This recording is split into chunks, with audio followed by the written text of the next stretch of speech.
வணக்கம் நண்பர்களே, இன்னைக்கு வீடியோவில் நான் காட்ட போகிறது சிம்பிளாக பண்ணுற கத்திரிக்காய் சட்னி. இதுக்கு தேவையான பொருட்கள் இப்போ ப்ரொசீஜர் பார்த்துடலாம். ஃபர்ஸ்ட் நான் ஸ்டவ் ஆன் பண்ணி அது மேலே ரோட்டி கிரில் வச்சுக்கிறேன். உங்ககிட்ட எந்த டைப் கிரில் இருந்தாலும் நீங்கள் அதை யூஸ் பண்ணிக்கலாம். இந்த கத்திரிக்காயை நான் நல்லா கழுவிட்டேன்.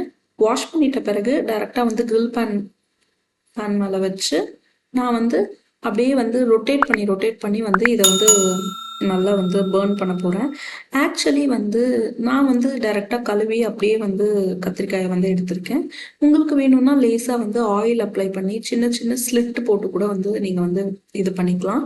இந்த மாதிரி நல்லா உடையிற வரைக்கும் நல்லா மேலே இருக்கிற ஸ்கின் நல்லா பேர்ன் ஆகி உடையிற வரைக்கும் இந்த கத்திரிக்காயை நல்லா பேர்ன் பண்ணிக்கோங்க. பண்ணிட்ட பிறகு பக்கத்தில் ஒரு பிளேட்டில் ரிமூவ் பண்ணியாச்சு. இப்போ இந்த ஸ்கின் ஃபுல்லாத்தையும் ரிமூவ் பண்ணிட போகிறோம். ஃபோர்க்கோ இல்லை கத்தியோ வச்சு ஸ்கின் ஃபுல்லாக ரிமூவ் பண்ணிவிட்டு நம்ம இதை மேஷ் பண்ணிக்கலாம். நல்லா ஸ்கின் வெடிக்கிற அளவுக்கு நல்லா பேர்ன் பண்ணிக்கோங்க. சிம்மில் வச்சு ஆல் சைட்ஸ் திருப்பி நல்லா பேர்ன் பண்ணிக்கோங்க. இப்படி மேஷ் பண்ண இந்த கத்திரிக்காயை நம்ம நெக்ஸ்ட் ரெசிபியோட நெக்ஸ்ட் பார்ட்டுக்கு போயிடலாம்.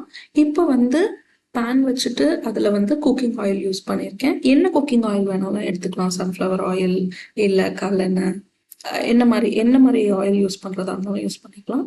அதில் ஃபஸ்ட்டு ஜீரகம் போடுறேன். ஜீரகம் வெடித்து வந்த பிறகு ஜீரகத்தை நல்லா வறுத்துட்ட பிறகு ஆனியன்ஸ் போட்டுக்கிறேன். வெங்காயம் ஒரு பெரிய சைஸ் வெங்காயத்தை நல்லா ஸ்லைஸ் பண்ணி அதை நான் ஆட் பண்ணியிருக்கேன். நான் ரொம்ப சிம்பிளான இன்க்ரீடியன்ஸ் வச்சு தான் இந்த சட்னி ப்ரிப்பேர் பண்ணியிருக்கேன்.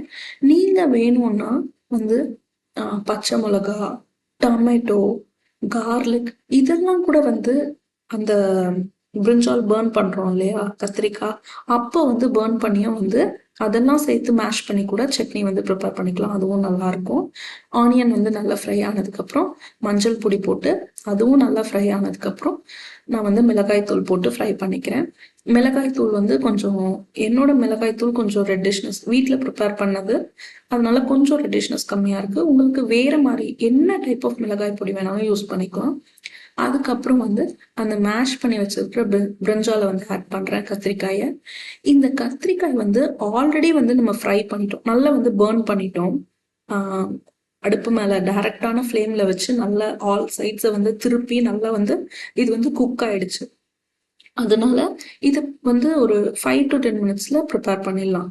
நல்லா குக் பண்ண அந்த பிரிஞ்சால நல்லா மேலேயும் கீழேயும் மிக்ஸ் பண்ணிட்டு நான் ஆம்ச்சூர் பவுடர் யூஸ் பண்ணுறேன். ஆம்ச்சூர் பவுடர் என்னன்னா மாங்காயை நல்லா காய வச்சு பொடி பண்ணது. இன்கேஸ் உங்ககிட்ட ஆம்ச்சூர் பவுடர் இல்லைன்னா நீங்கள் லெமன் யூஸ் பண்ணிக்கலாம். லெமன் ஜூஸை லேசாக அந்த ஆயில் பிரிஞ்சு வரும்போது நீங்கள் ஊற்றி ஸ்டவ் ஆஃப் பண்ணி சர்வ் பண்ணிக்கலாம்.